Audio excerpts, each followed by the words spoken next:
Menindaklanjuti kesepakatan 16 Oktober 2020 poin nomor 3 antara KPU Bawaslu dan tim pemenangan kedua paslon melaksanakan penurunan baliho kedua paslon di luar yang disediakan KPU. Tim penertiban alat peraga kampanye atau APK terdiri atas KPU, Bawaslu, Satpol PP, dan Kepolisian Kota Denpasar.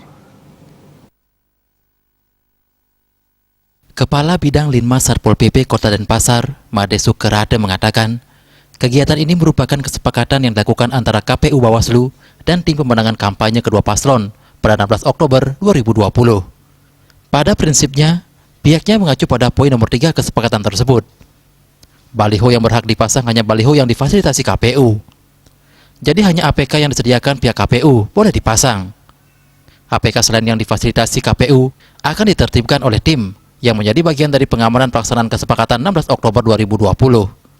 Made Sukerate berharap para relawan kedua paslon dengan kesadaran sendiri melakukan pembongkaran terhadap APK yang dipasang di luar APK yang difasilitasi pihak KPU.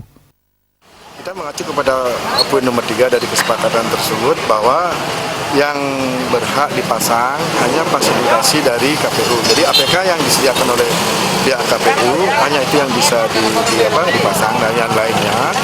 Jadi kami dari tim turut untuk menertibkan pemasangan itu. Jadi pertama orientasi kita pengamanan pelaksanaan dari kesepakatan 16 Oktober itu intinya.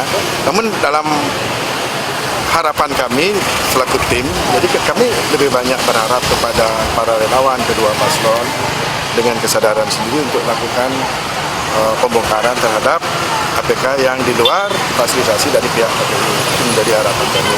Nah sementara karena banyaknya animo relawan, animo masyarakat memberi dukungan, jadi tentunya kami tetap mengacu pada kesepakatan yang harus kami lakukan, pengamanan dalam artian penertiban APK-APK yang banyak disediakan oleh pihak relawan dari kedua paslon. Jadi kita fokus kepada apa yang menjadi kesepakatan tersebut. Jadi pemasangan APK yang difasilitasi oleh pihak KPU. Saputra, Bali TV.